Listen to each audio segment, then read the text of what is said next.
So moving on then, we're now going to look at some other errors. Here's another one. We have seen in the last couple of years a lot of big hurricanes, and then of course came Katrina, pictures of Katrina smashing up poor old New Orleans, heart-rending stuff. It was only category 3 when it did so, but it still did the most terrible damage. And let's see whether that's got anything to do with hurricanes. Now look at this. There has actually been no increase in the number of Atlantic hurricanes that make landfall throughout the entire past century. Simply unchanged. Let's go on and look at a few more of these errors. Here's number 3.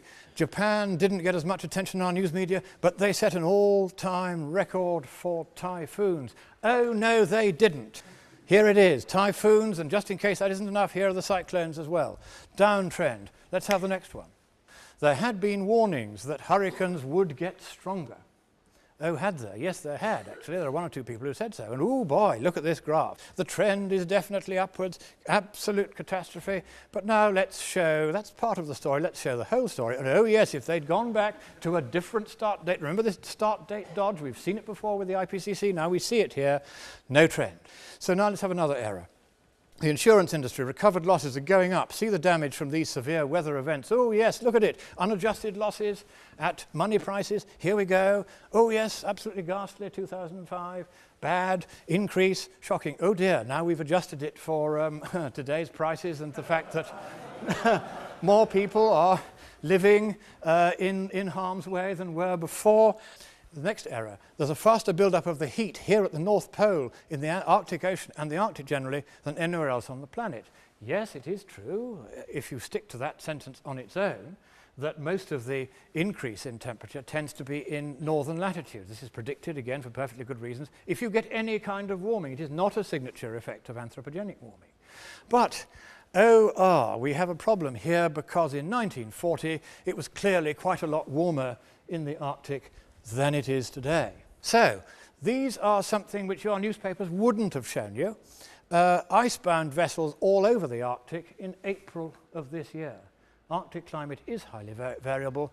You'll get the Independent reporting as it did last week. 22 degrees Celsius record temperatures in the Arctic. What they mean record is record in just the last 30 years. We know perfectly well that Amundsen in a sailing ship was able to sail through the Northwest Passage in 1903. Next error.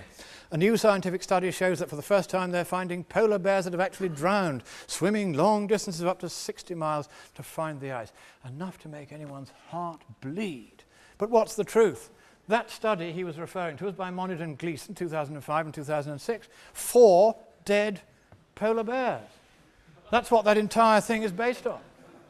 And how did they die? What do Monckton and Gleason tell us about how they died? They said it was because there was exceptionally high sea states and very high winds and the poor critters were swamped. Shit happens, and it did. And here is the gentleman himself. Quite a smart suit. And he says that West Antarctica is considered relatively more stable than another big body of ice that is roughly the same size, Greenland. The huge Greenland ice sheet. Come on, let's see what we've got here. The Greenland ice, oh dear, it hasn't been getting thinner after all. It's been growing at 2 inches a year for a period of a whole decade. That's 20 extra inches across several 100,000 square miles of ice. And now this is another error by Gore. He says that in the last 30 years, global warming has caused the snows of Kilimanjaro to disappear. The romance of it, the terror of it. No more of Hemingway's stories. The snows of Kilimanjaro are disappearing. But monthly mean air temperatures only vary slightly around the annual mean of minus 7.1 degrees Celsius. Has anyone tried to melt water at minus 7.1 degrees Celsius? If you try to melt ice at that, you can't do it. Temperatures never rise above the freezing point. No, they don't. The nearest they get to it is minus 1.6 Celsius. Molg et al., 2003, one of a series of papers which show quite clearly that the melting of Kilimanjaro has got absolutely nothing to do with global warming because it isn't warming up there. Onwards. The ice has a story to tell and it is worldwide. Let's see. 1830, 1820. The deglaciation of the glaciers began and it has continued on a more or less linear trend since then, and we didn't really begin to have much effect on the climate until around the late 1940s. the rate has been absolutely uniform throughout. So it's got very little, probably nothing to do with us. Next one. Lake Chad, oh yes, these lakes, Lake Chad fading away, but unfortunately the record, Cohen Foley, shows that it's nothing to do with us. In 4000 BC, the lake was huge. Today it's much smaller. The average depth is only 10 foot.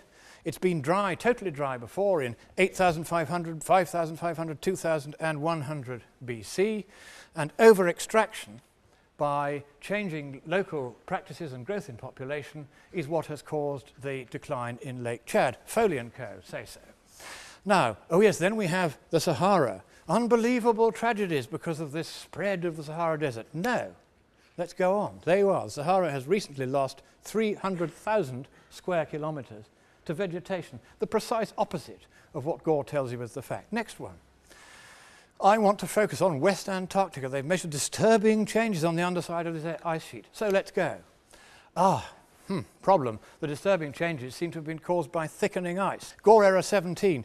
The citizens of these Pacific nations, this one is Tuvalu, the Maldives, you know them all, Carteret Islands, all had to evacuate to New Zealand. None of these nations has evacuated to New Zealand. I've checked with the New Zealand High Commission, it's just not true. And here, sea level rise. What sea level rise? This is Kandahar 2005. Johnston Island, no sea level rise for 50 years, down to Saipan, none for 22 years.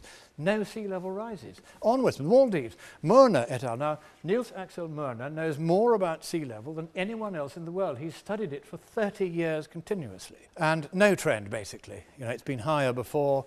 It's about at its mean over the last 1,200 years now. No problem. Besides, corals can grow at 10 times the rate that sea level is even predicted to rise. So there's no reason why any of these islands should disappear, and no need for any of the citizens to go to New Zealand or anywhere else. Next slide. Ah yes, mosquitoes. There are cities that were founded because they were just above the mosquito line. Nairobi is one.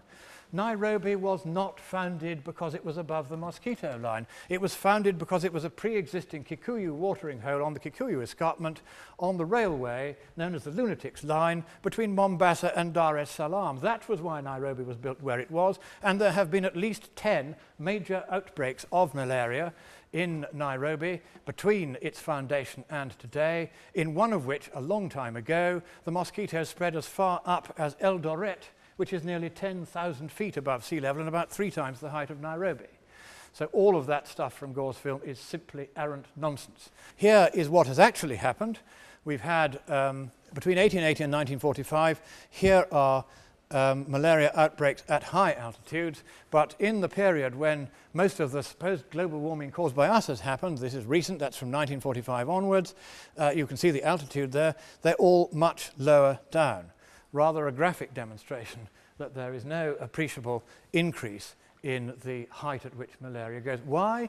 The biggest malaria outbreak in the world was in the 1920s and 30s in that hotspot of the climate known as Siberia. 600,000 people were killed, 30,000 of them as far north as Arkhangelsk on the Arctic Circle. And the only connection between malaria and climate is that the malaria mosquito requires a temperature of at least 15 degrees Celsius during its relatively short breeding season, but can otherwise survive very comfortably. Thank you. It's nothing whatever to do with global warming. Next slide. Now this is the biggie. This is the one that everybody gets most scared about. The city of Santa Barbara has decided to paint a line through the entire county showing where the 20-foot level rise would come when sea level, which it imminently expects to rise, will reach that level. Why does it think that? Because Al Gore has said so. The St. Albert has pronounced. And behold, sea level will rise 20 feet. Oh dear, no it won't. Because the second assessment report says maybe 3 feet. Third assessment report, 2 feet 11. Fourth assessment report, 1 foot 10. But maybe if we have a more realistic level of population, 1 foot 5. So there's the worst exaggeration in the film, and arguably the worst and most serious in this entire debate. I could have shown you, we haven't time, another 14 or 15 errors, equally bad, but that is how astonishingly inaccurate this particular film is. Now, here's one of the problems. Whatever damage we might have been conceived to have done to the climate by putting CO2 in it, China is now the one to watch. If Britain were to shut down completely, turn off all the lights, and have no trains, planes, aeroplanes, hospitals, industries, nothing, then the total emissions that we would therefore not be putting out would be made up by just the increase in Chinese emissions in less than 2 years.